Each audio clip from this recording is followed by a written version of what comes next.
ఆ కారు నడిపింది షకీల్ కొడుకే. ప్రజాభవన్ వద్ద ఈ నెల 23న అర్ధరాత్రి జరిగిన రోడ్డు ప్రమాదానికి కారణం బోధన మాజీ ఎమ్మెల్యే షకీల్ కొడుకు సోహైల్ అని పోలీసులు అంతర్గత విచారణలో తేలింది. ఇక్కడ ఆయన సస్పెండ్ కూడా చేశారు. ఇక్కడ రైట్ గా గంగారావా ఆయన పేరు ఏదో ఉంది కదా, ఇక్కడ పంజగుట్ట పోలీసులు ఇక్కడ బోధన్ మాజీ ఎమ్మెల్యే షకీల్ ఉన్నాడు కదా, షకీల్ మటన్ షాప్ షకీల్ ఉన్నాడు. అప్పుడు తిన్మార్ మల్లన్న నిన్ను తుకుడా ఆ షకీల్ కొడుకు ఏం చేసిందంటే, అప్పుడు అతని మీద షకీల్ మీద కూడా ఇక్కడ కేసు అయింది, కేసు బుక్ చేసినాం ఆ రోజే. అయితే ఇక్కడ ఏం జరిగిందంటే, షకీల్ కొడుకు రాత్రి 1కి నిద్రలేసి తెల్లారి దాకా తిరిగే బ్యాచ్ ఇది. ఈ తిరిగి ఏమైంది, తిరుగుడు అలవాటుతోని గతంలో ఓసారి జూబ్లీ హిల్స్ లో కూడా ఈయన కొడుకే ఇదే సోహైలు వాహనం తీసుకొని హంగామా చేసిండు. దాని మీద ఎమ్మెల్యే స్టిక్కరో ఎంపీ స్టిక్కరో ఉండే, అది మీ అందరికి తెలిసిందే. అలా ఫ్రెండ్ పేరు పెట్టేసి అప్పుడు కేసు ఫ్రెండ్ మీద నెట్టేసిండు. ఇప్పుడేమో ఇంట్లో పని ఏమైందంటే, ఈ షకీల్ కొడుకే కార్ నడుపుకుంటా పోయి ప్రగతి భవన్, బాగా తాగిరేమో, ప్రగతి భవన్ ముంగట మబ్బుల 3 గంటలకు గేటును గుద్దిరు. అది గేటును గుర్తే ప్రగతి భవన్ అన్న ప్రజాభవన్. ప్రగతి భవన్ అనేది గతంలో ప్రగతి భవన్, ఇప్పుడు ప్రజాభవన్. అయితే గేటును గుత్తే గేటు ఇరిగిపోయింది. అప్పుడే పంజగుట్ట పోలీసు వాళ్ళు వచ్చారు. పంజగుట్ట పోలీసు వాళ్ళు వచ్చి వీళ్ళని తీసుకొని పోయారు.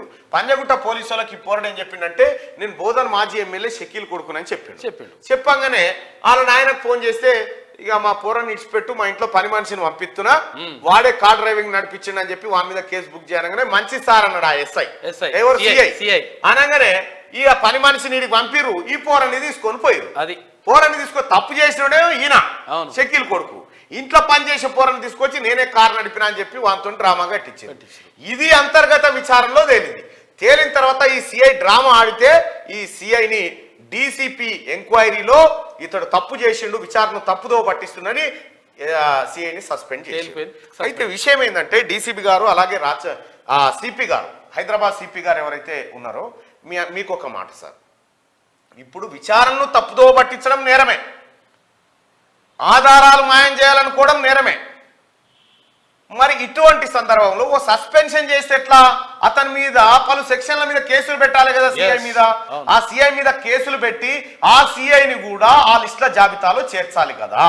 మీరు ఎందుకు చేర్చట్లేదు? పోలీసులకు ప్రత్యేకంగా ఇంకేమైనా సెక్షన్లు చట్టాలు ఉన్నాయా? లేవు. ప్రజలకు నమ్మకం కలగాలంటే ఆ తప్పు చేసినటువంటి సిఐ మీద వివిధ సెక్షన్ల కింద కేసులు నమోదు చేసి విచారణకు ఆదేశించండి. అది నిజాయితీ.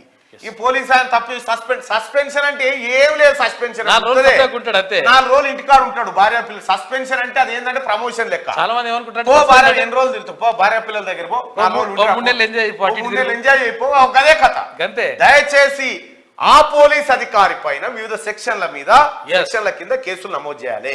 అధికారం పోయిన తర్వాత కూడా గతాధికార పార్టీకి కొమ్ము కాసేలాగా ఉన్నాడంటే అతను ఎంత డేంజరో అర్థం చేసుకోండి.